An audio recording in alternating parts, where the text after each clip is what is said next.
The crowd froze as the royal guard lunged forward, his ceremonial uniform a blur of red against the mall's bright lights. No one expected a man trained to stand motionless for hours would move so decisively in a moment of crisis. What transforms a disciplined guardian of tradition into an unexpected hero? The security cameras captured everything: the thief's desperate escape, the boy's oblivious wandering, and the split-second decision that changed lives forever. The footage would later have millions questioning their own instincts and wondering what thoughts raced through the guard's mind when faced with only 3 seconds to react. Would they have made the same choice? If this story moved you, be sure to like the video and subscribe for more. And tell us in the comments, where in the world are you watching from? We'd love to hear your story too. The weekend shopping rush at Westfield Mall created a symphony of noise that echoed through the vast atrium. Children's laughter mingled with the electronic beeps of cash registers and the constant hum of 1,000 conversations. Families drifted between storefronts, teenagers huddled around the latest gadgets, and harried parents juggled shopping bags while keeping track of excited children. Security cameras mounted in discreet corners captured it all, the ordinary Saturday afternoon unfolding in predictable patterns. What wasn't ordinary was the presence of Private James Harrington, standing at parade rest near the central fountain. His scarlet tunic and bearskin cap created an island of formality amidst the casual chaos. Part of a community outreach program, the Royal Guard's presence was meant to generate goodwill and offer mall-goers a unique photo opportunity. Harrington maintained perfect posture, his chin slightly raised, eyes forward, the personification of military discipline transported to this civilian setting. He looked so out of place, yet completely in control, recalled Margaret Winters, who had been shopping with her daughter that day. Like someone had dropped a chess piece in the middle of a board game. While children approached for photos, Harrington broke his stillness only for these brief, ceremonial interactions. A slight bend at the waist for smaller children. A practiced smile that appeared and disappeared with precision. His polished boots reflected the mall's fluorescent lights like obsidian mirrors, standing in stark contrast to the scuffed tiles beneath the shuffling crowds. Security footage time-stamped 2:17 p.m. showed admirers waiting their turn, the guard accommodating each request with mechanical efficiency. At 2:22 p.m., the cameras captured a man in a dark jacket moving with unusual purpose through the crowd. Unlike the meandering shoppers, his path cut diagonal lines across the main concourse, his head swiveling frequently, hands never emerging from deep pockets, just 11 minutes before everything would change. Most people are predictable in how they move through public spaces, explained former mall security director Nathan Chen. This man was different. He was scanning, assessing, always in motion without actually shopping. Between posed photographs, Harrington's gaze occasionally tracked the stranger, noting his increasing proximity to the jewelry kiosk and his attention to security personnel positions. Years of ceremonial duty had taught Harrington to observe while maintaining his ceremonial bearing. At 2:28 p.m., 7-year-old Tyler Morgan slipped away from his parents at the watch counter. Security footage shows the moment his attention shifted to colorful balloons floating up to the second-floor balcony. While his parents remained absorbed with the sales associate, Tyler quietly followed the drifting colors toward the central atrium. As Tyler wandered, the dark-jacketed man grew increasingly agitated. Security officers began a casual approach, standard procedure when behavior triggers concerns. The man's body language shifted instantly, shoulders tensing, head lowering, steps becoming more deliberate. There was this intensity in his eyes, said teenage shopper Mia Peterson, like he was watching something none of us could see. At 2:31 p.m., security footage shows 2 crucial movements: mall security stepping directly toward the suspicious man and young Tyler wandering into what was becoming a danger zone. The security team's approach triggered an immediate response. The man's hand emerging partially from his pocket, revealing what appeared to be a knife handle. In that moment, Harrington's assignment transformed.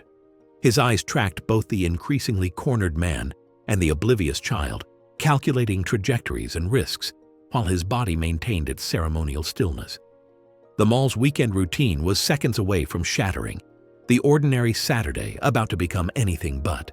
While most shoppers saw just another face in the crowd, Harrington's combat-trained eyes registered something entirely different. His military experience had taught him that danger announces itself through subtle signals long before violence erupts. The suspicious man's behavior had triggered every combat alarm in Harrington's mind.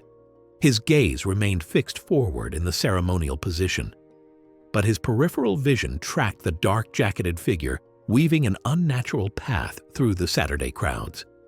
The man moved with purpose rather than casual interest. Security cameras would later confirm Harrington's assessment. The suspect performed an elaborate dance of avoidance, pretending to examine merchandise when security approached, then abandoning items immediately after they passed. His fingers maintained constant contact with something concealed in his jacket pocket. What Harrington observed were predatory movement patterns, Dr. Amelia Richardson, former military psychologist, later explained. Most civilians move through spaces with natural hesitation, but this suspect demonstrated purposeful avoidance with artificial stopping points, like a predator stalking while trying to remain invisible. The thief's physiology betrayed him through short, shallow breaths, excessive swallowing, and anxiety flashing across his face. Signals invisible to untrained observers but glaring to someone with Harrington's combat background. His 3 deployments had permanently rewired his threat detection systems. Security footage showed the suspect repeatedly touching his waistband while strategically positioning himself behind taller shoppers, using them as visual shields. His path spiraled away from security, gradually approaching the mall's southwest emergency exit. Someone with combat training processes hundreds of environmental cues per minute while appearing completely calm, explained Dr. Samuel Torres, who reviewed the incident. Their brains continuously run threat calculations that civilians simply miss. Most revealing were the suspect's eyes. Rather than naturally settling on merchandise, they conducted systematic sweeps, calculating distances to security personnel, mapping exit paths, identifying witnesses. He glanced at security cameras just long enough to identify them without appearing suspicious to monitoring staff. At 2:33 p.m., everything changed. The suspect's posture shifted as 2 guards moved toward him, his shoulders squared, his weight transferred to the balls of his feet, preparing to run or fight. He abandoned all pretense of shopping, his hand now visibly gripping something inside his jacket. Harrington recognized this decision point immediately, that moment when a person commits to action. The suspect had moved from evasion to confrontation. His calculations determining flight was now his only option. Meanwhile, young Tyler Morgan continued following floating balloons, unaware of the dangerous situation unfolding 30 feet away. The boy's innocent path and the suspect's desperate escape route were converging near the emergency exit.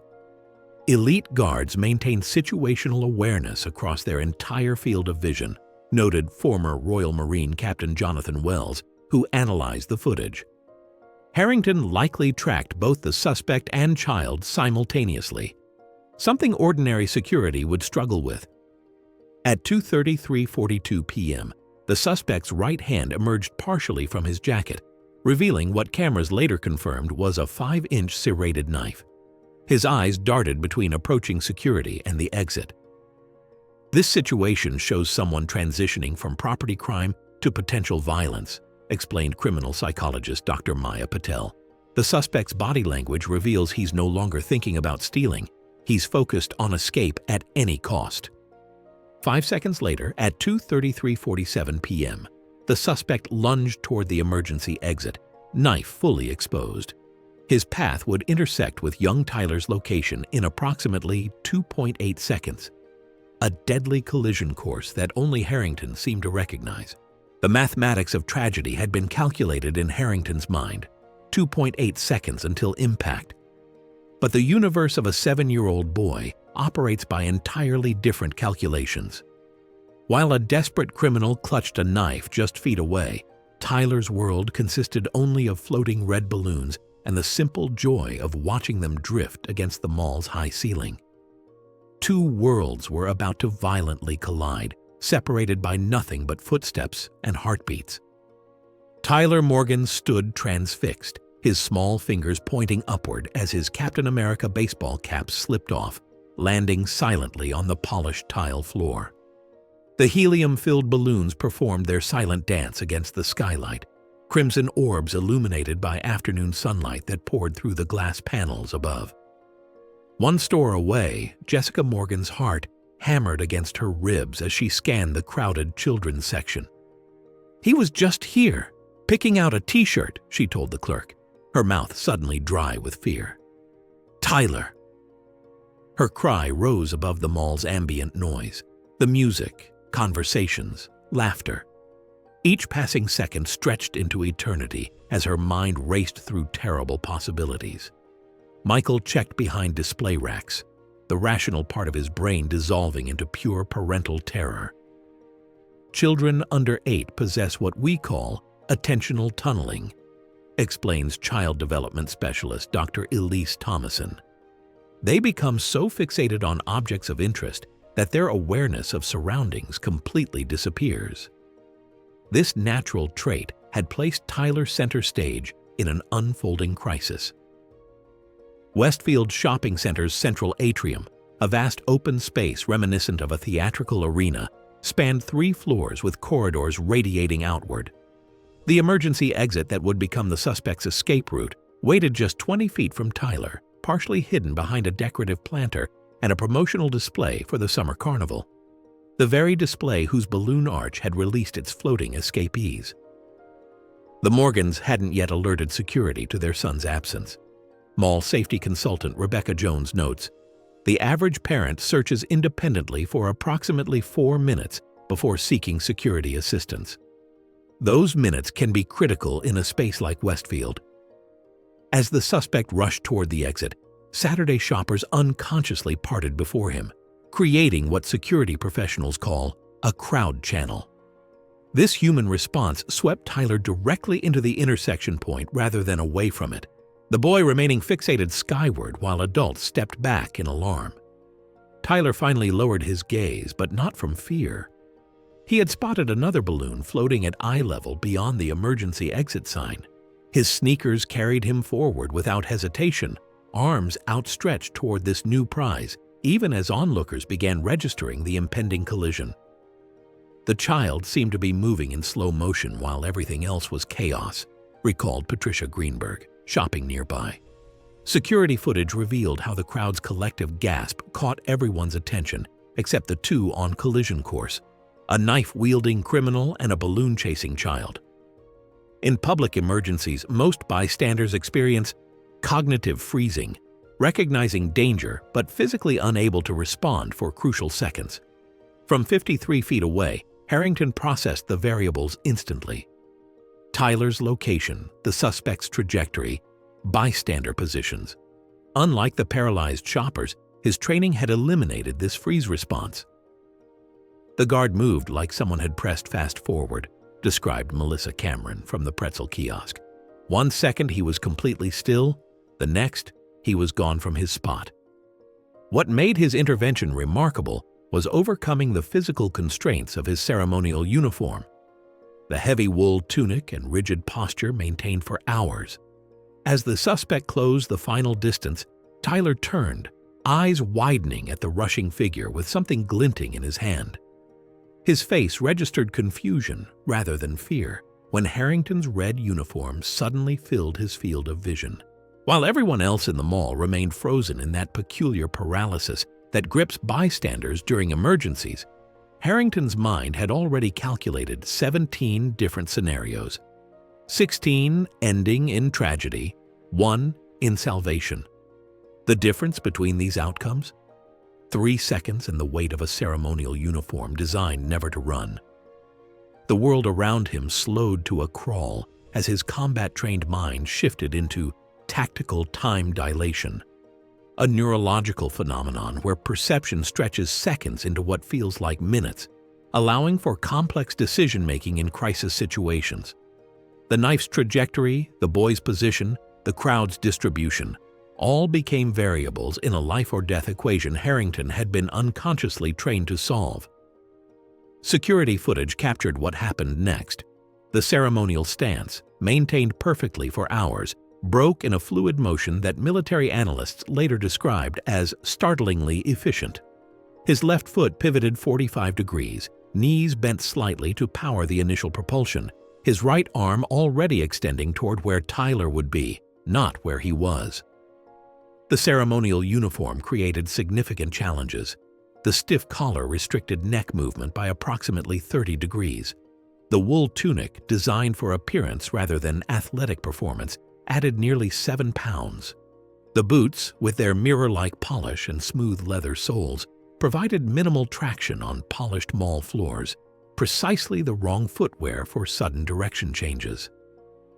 "I heard boots squeaking against the floor like someone had blown a whistle," recalled Daniel Foster from his bench near the emergency exit. "When I looked up, all I saw was a blur of red." From multiple angles, the mall security system captured Harrington's intervention. Like a chess master seeing moves ahead, he cleared a decorative planter in a single bound, narrowly avoided collision with a texting teenager, and calculated his intercept path with unwavering focus on the point where boy and knife would meet. "What makes it remarkable is the precision," said Dr. Eleanor Hughes, kinesiologist specializing in emergency response movements. "Every movement served a purpose, no wasted motion, no hesitation." The ceremonial gloves, white cotton designed for appearance, were discarded mid-sprint, fluttering to the ground. "That's specialized training showing through," explained former Special Forces instructor Marcus Reynolds. "He knew the gloves would compromise his grip. That's muscle memory from combat preparation." 2.4 seconds after beginning his intervention, Harrington executed what specialists call a simultaneous neutralization and extraction, a maneuver typically practiced with 2 operators. His left arm swept Tyler backward in a protective arc, while his right hand deflected and controlled the knife arm of the suspect. The impact carried enough force that security footage shows all 3 bodies momentarily airborne before Harrington twisted mid-fall, ensuring he would absorb the impact while keeping both Tyler and the knife arm controlled. "He's performing 3 separate tasks simultaneously while in mid-air," said former Royal Guard Captain William Spencer. "Protecting the child, disarming an armed suspect, and positioning for a controlled fall. That's adaptability under extreme pressure." Within seconds, Harrington had maneuvered the suspect into a restraint position while keeping Tyler sheltered. The entire sequence took just under 3 seconds, approximately the time it takes to tie a shoelace. Mall security arrived 12 seconds later. By then, Harrington had already begun speaking calmly to Tyler, keeping the boy's attention focused on him rather than the chaos around them. Amanda Dawson captured audio that later went viral. "It's all right, mate. Look at me. Just like a movie, yeah? The good guys always win. Your mom and dad are coming. Breathe with me now." When security took custody of the suspect, Harrington transferred Tyler to a female officer before rising. The ceremonial uniform, now scuffed and torn at one knee, bore the marks of his sacrifice as witnesses gathered, their expressions revealing dawning realization of what they'd witnessed. Those gathered witnesses had no idea they were about to become part of a phenomenon that would capture global attention. While Harrington maintained the same disciplined expression he'd displayed during countless royal ceremonies, social media was already transforming this mall incident into something neither the military nor Harrington himself had prepared for. The first cell phone video hit Twitter within 90 seconds of the incident, capturing the aftermath as Harrington calmly handed the sobbing child to mall security while keeping one boot firmly planted on the wrist of the would-be thief. "It was like watching someone switch between 2 different people," observed Rachel Matthews, a marketing executive who witnessed the entire sequence. "One moment he was this superhero flying through the air, and the next he was back to being this perfectly composed figure. Except for the torn uniform, you'd never know what he'd just done." Paramedics arrived within minutes to examine Tyler Morgan, though the boy had miraculously escaped without injury. His parents stood nearby in visible shock. their eyes moving between their son and the guard who had saved him. Harrington politely declined medical attention with a regulation, "No assistance required, thank you," despite the visible scrape on his cheek. The mall erupted into spontaneous applause that rippled across all 3 floors. Shoppers leaned over railings and employees stepped into doorways as hundreds joined in. Through it all, Harrington stood like a statue come briefly to life before returning to its pedestal, acknowledging the response with only the slightest nod. By the time Harrington's commanding officer arrived 40 minutes later, the scene had transformed. News vans crowded the parking lot, and number mall guard was trending nationwide. Security had established a perimeter around Harrington, who remained at parade rest, refusing offered chairs and water. He created this bubble of calm in the middle of absolute chaos, recalled mall director Samantha Winters. Everyone buzzed around him, police, reporters, curious shoppers, but he stood there like the eye of a hurricane. The security footage, released with appropriate redactions to protect Tyler's identity, accumulated 8 million views in the first 3 hours. Military analysts appeared on news programs, breaking down the guard's movements. What we witnessed was the perfect fusion of ceremonial discipline and combat effectiveness, explained Brigadier General Thomas Reynolds. The ceremonial guard training teaches absolute control over every muscle, while combat training provides instantaneous threat assessment. Together, they created a guardian capable of extraordinary precision in a crisis. Later that evening, Emma and David Morgan approached Harrington with Tyler between them. The boy held a small, crudely drawn picture showing a stick figure in a red uniform. Harrington broke form to crouch down to Tyler's eye level. "Thank you for saving me," Tyler said, his voice barely audible. "Just doing my duty, young man," Harrington replied with the faintest smile, accepting the drawing with a formal bow that delighted the child. By morning, Harrington's story had reached Buckingham Palace. At a ceremony 3 days later, he received the conspicuous Gallantry Cross for extraordinary bravery, presented amid unusual fanfare for what would typically be a private military recognition. When he returned to barracks, his fellow guardsmen formed 2 perfect lines in the courtyard, each standing at attention as he passed. Their silent acknowledgement of something civilians couldn't understand: how difficult it is to break Royal Guard protocol even when necessary. They're trained to stand unmoved during rainstorms, tourist provocations, even medical emergencies, explained retired Captain Eleanor Hughes. For Harrington to make that split-second decision required overcoming years of conditioning. His fellow guards respect his actions so deeply because they know exactly what mental barriers he had to break to save that child. The mall fell silent that day, not with the hush of fear, but with the reverence reserved for moments when humanity rises above itself. What Private Harrington demonstrated transcended his uniform and training. It showed that true protection knows no boundaries of duty or location.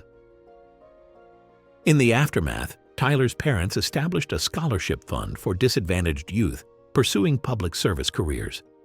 Military service applications rose 17%, with many citing the Mall Guard as their inspiration. The ripples of Harrington's split-second decision would extend for generations. The ceremonial uniform became a symbol in public consciousness.